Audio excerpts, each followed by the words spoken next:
Candidato, boa noite. Boa noite. O senhor falou em várias ameaças que o senhor vê à democracia. No entanto, o programa de governo do PT, do primeiro turno, que o senhor ajudou a redigir, fala que o Pacto Constitucional de 1988 foi quebrado com o que chama de golpe, que teria sido um golpe promovido pela mídia, por empresários e pelo Congresso contra a presidente Dilma Rousseff com a assunção do Michel Temer. Da mesma maneira, um deputado do PT, Vadir Damus, falou algo semelhante ao que o filho do Bolsonaro falou sobre o Supremo, sobre a necessidade, inclusive, de fechá-lo. Nesse mesmo programa que eu me referi, fala da necessidade de mudar a forma de indicação de ministros do Supremo, sem que fique muito claro de que maneira isso ia ser feito. E o senhor chegou a propor uma nova constituinte. O senhor não acha que estes pontos, tanto programáticos quanto declarações de aliados do PT, eu podia também citar o Zé Dirceu, dizendo de tomada do poder, também colocam o PT num campo de ameaça à democracia? Acredito que não, Vera, porque quando deu uma confusão a respeito da redação sobre a reforma constitucional, nós imediatamente retiramos do programa para deixar claro que a reforma constitucional é sempre liderada pelo Congresso Nacional. Como havia lá uma questão que não estava bem equacionada do ponto de vista da redação, nós retiramos sempre com muita tranquilidade. Eu participei, com um pouco mais de 20 anos, da campanha pela Assembleia Nacional Constituinte, com a Ordem dos Advogados, com a Associação dos Advogados, quando eu era ainda estudante do Largo de São Francisco.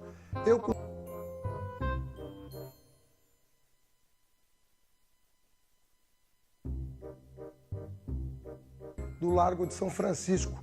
Eu, com um pouco mais de 20 anos, era a antítese do que representava o Bolsonaro à época. Uma pessoa que enaltecia a tortura, a ditadura e que dizia, naquela época que eu lutava por liberdade, que o erro da ditadura era não ter matado as pessoas, ter apenas torturado. A nossa tradição é democrática.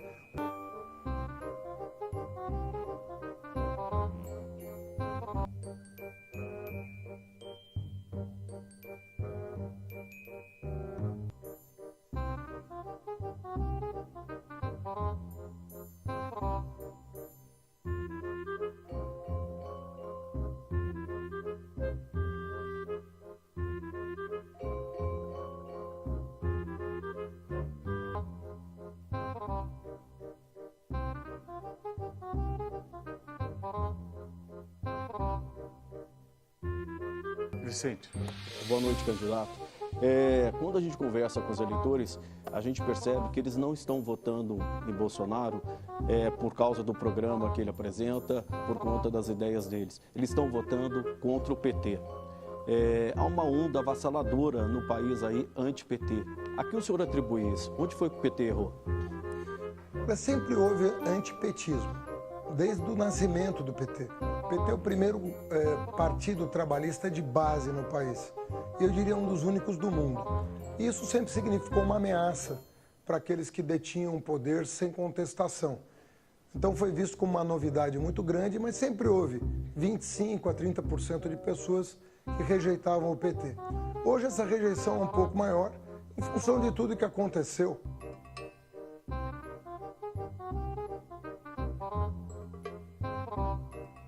Que rejeitavam o PT. Hoje essa rejeição é um pouco maior, em função de tudo que aconteceu de 2014 para cá. Nós sabemos disso, assumimos que houve erros na condução de alguns assuntos importantes para o país. Fiz críticas públicas à questão da Petrobras. Acho que os controles que nós exercemos sobre os ministérios não foram replicados nas estatais, uma crítica que eu assumi. A Vera Magalhães quer fazer uma pergunta, depois a Cris Fernandes. Candidato, na semana passada, diante do surgimento de acusações de que empresas estariam comprando pacotes de impulsionamento no WhatsApp para prejudicar a sua candidatura, o senhor disse uma frase de que bastaria prender algum empresário para que ele confessasse o crime e entregasse a quadrilha, e então dever-se-ia fazer um segundo turno entre o senhor e o Ciro Gomes. Essa frase aí diz para se prender o empresário, sendo que não havia nenhum inquérito instaurado ainda, algo que o PT passou os últimos anos dizendo que era alvo de arbítrio por parte da Polícia Federal, do Ministério Público e da Justiça. Queria que o senhor explicasse em que circunstância deveria ser preso algum empresário antes mesmo da instauração de um inquérito. Eu defendi a abertura do inquérito imediata e defendemos a busca e a apreensão de computadores, o que nos foi negado. Porque eu tenho certeza que se nós fôssemos naquelas 4 empresas que a Folha noticiou e fizéssemos a apreensão dos computadores, com a ajuda do WhatsApp, nós encontraríamos quem pagou por isso. E o pagamento disso é Caixa 2, não tem outro nome.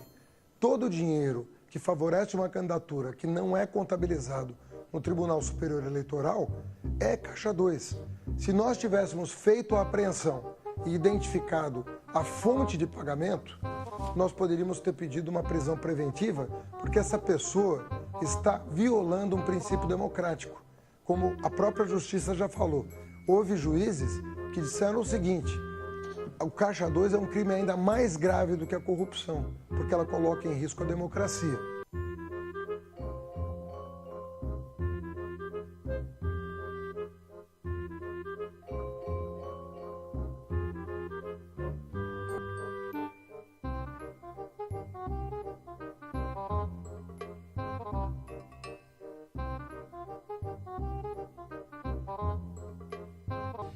O Caixa 2 é um crime ainda mais grave do que a corrupção, porque ela coloca em risco a democracia. Essa frase não é minha, essa frase é do Sérgio Moro. Se isso é verdade, por que não aplicar o mesmo critério nesse caso? Mas a investigação, um minuto, essa investigação de Caixa 2 da campanha Lula, Dilma e Michel Temer levou 2 anos e resultou na absolvição da chapa. O senhor estava propondo um rito sumaríssimo que anulasse o primeiro turno e, portanto, a vontade de 46 milhões de eleitores entre a semana passada e o dia 28, ou seja, no intervalo de 10 dias. O senhor acha que isso é um rito justo da Justiça? Se fosse identificado, veja só, um único contrato era de 12 milhões de reais.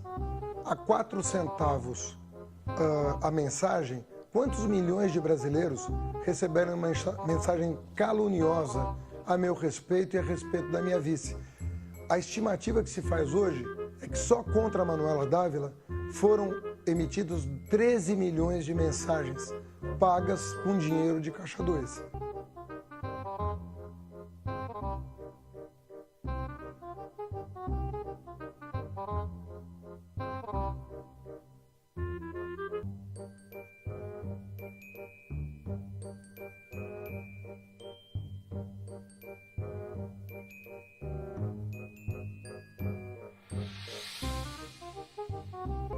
Se nós pudéssemos evitar o crime... Isso, da campanha o senhor se apresentou, Haddad é Lula, Lula é Haddad, e o ex-presidente Lula ditou de dentro da cadeia a estratégia que faria com que o senhor fosse ao segundo turno graças a uma transferência de votos dele. O senhor não acha que o PT exagerou demais na dose de um teatro, de uma candidatura que já se sabia que não seria aprovada pela Justiça Eleitoral e que isso ajuda a explicar a revolta da população e o voto no Jair Bolsonaro? Eu acredito que não.